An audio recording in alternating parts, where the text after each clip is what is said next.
Assalamualaikum warahmatullahi wabarakatuh. Kembali lagi dengan channel Isun Wong Gresik. Kali ini akan membahas dalil-dalil tentang perintah berkurban, baik yang ada di Al-Quran maupun yang ada di hadis.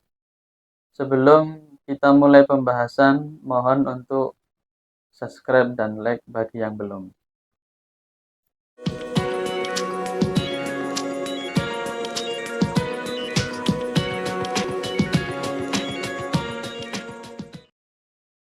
Bismillahirrahmanirrahim. Mulai membahas tentang dalil-dalil perintah tentang berkurban. Yang pertama bersumber dari Al-Quran, yang mana ada di surat Al-Kautsar, yaitu Fasholli li rabbika wanhar. Salatlah karena Tuhanmu dan berkurbanlah. Dari ayat itu timbul ada beberapa pendapat bahwasanya hukum kurban itu ada yang mengatakan wajib karena di situ merupakan fi'il amar, yang mana fi'il amar itu menunjukkan wajib, ya tadullu alal wajib, seperti itu. Kemudian ada yang mengatakan hukumnya adalah sunnah mu'akkadah. Sunnah mu'akkad, sunnah yang dikuatkan. Untuk kebanyakan orang atau kebanyakan ulama pakai yang sunnah ini. Nah, seperti itu. Kemudian ada hadis Nabi Muhammad SAW menerangkan bahwasannya dari sahabat Abi Hurairah radhiyallahu an, yang mana hadis ini diriwayatkan oleh Imam Ahmad dan Ibnu Majah, yaitu mangkana lahu sa'atun walam yudahi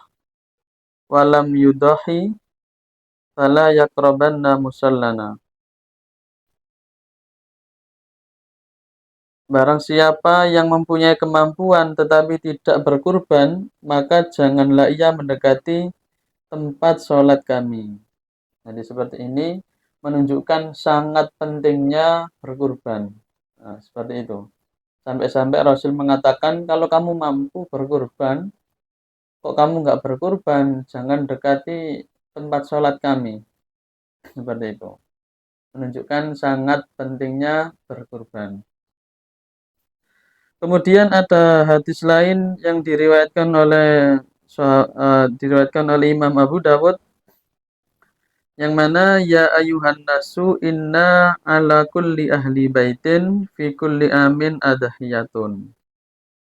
Wahai manusia, sesungguhnya atas tiap-tiap ahli rumah pada tiap-tiap tahun disunahkan berkurban. Jadi kalau menurut hadis ini menerangkan bahwasanya berkurban itu tidak hanya seumur hidup sekali. Nah, jadi disunahkan tiap tahun kalau mampu ya berkurban, seperti itu. Jadi untuk berbagi kepada yang lain, seperti itu. Kemudian ada ayat Al-Quran lagi menerangkan, yaitu di surat Al-Hajj ayat 34 dan 35, menerangkan bahwasanya walikulli ummatin ja'alna mansakan liyadhkuru smallahi ala ma razaqahum mim bahimatil an'am fa ilahukum ilahu wahid falahu aslimu wa basyiril mukhbitin. Dan bagi setiap umat telah kami syariatkan penyembelihan kurban, agar mereka menyebut nama Allah atas rizki yang dikaruniakan Allah kepada mereka berupa hewan ternak. Maka Tuhanmu ialah Tuhan yang Maha Esa. Karena itu berserah dirilah kamu kepadanya dan sampaikanlah wahai Muhammad kabar gembira pada orang-orang yang tunduk patuh kepada Allah Subhanahu wa taala. Inti dari ayat ini yaitu disuruh untuk berkurban dari bahimatul an'am, yaitu hewan ternak.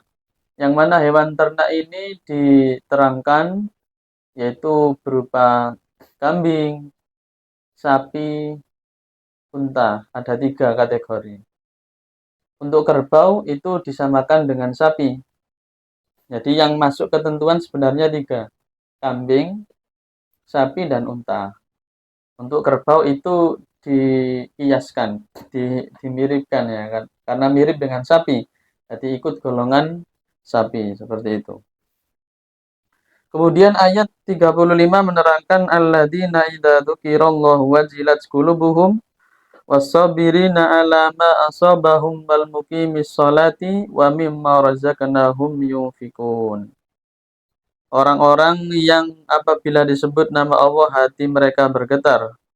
Orang yang sabar atas apa yang menimpa mereka, dan orang yang melaksanakan sholat, dan orang yang menginfakkan sebagian rizki yang kami karuniakan kepada mereka. Jadi orang-orang yang dekat, orang-orang yang takwa, yaitu orangnya kalau mendengar nama Allah disebut, maka hatinya bergetar. Ada rasa seperti itu. Dan juga orang yang beruntung, ya, yaitu orang yang mau melaksanakan sholat dan juga mau menginfakkan sebagian hartanya, yaitu disuruh berkurban kalau di hari raya Idul Kurban seperti itu. Makanya di situ lafadznya kalau yang Al-Kautsar fasalli li rabbika wanharadi, antara sholat dan penyembelihan ini lafadznya gabung ya. Jadi pertama tetap sholat, kemudian yaitu bersedekah.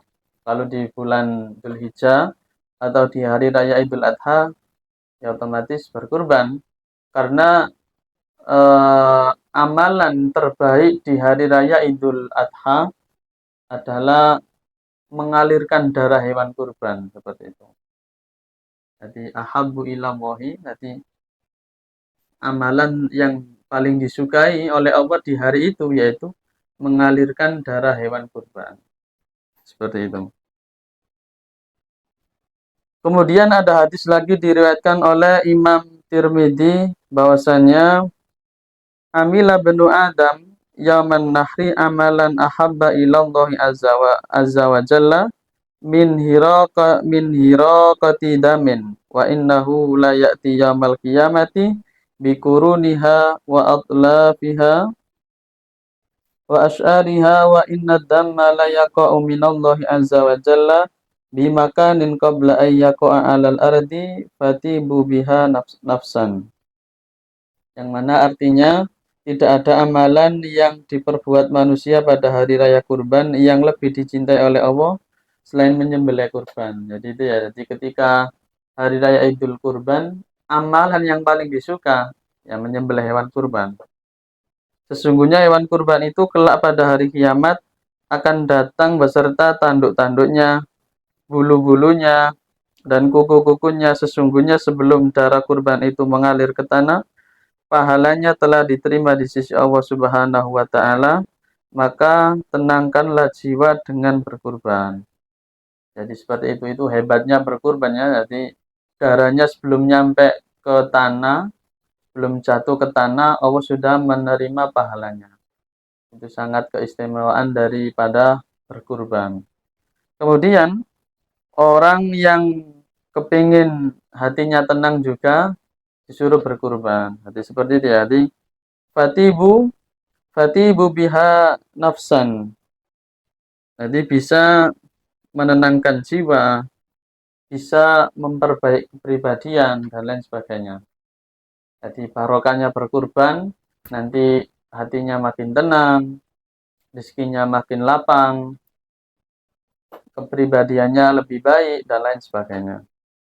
Jadi itu dalil-dalil, sekelumit dalil ya, di antara dalil dari Al-Quran dan hadis yang berhubungan tentang perintah berkurban. Oke, semoga bermanfaat. Akhirul kalam ihdinas siratal mustaqim. Wassalamualaikum warahmatullahi wabarakatuh.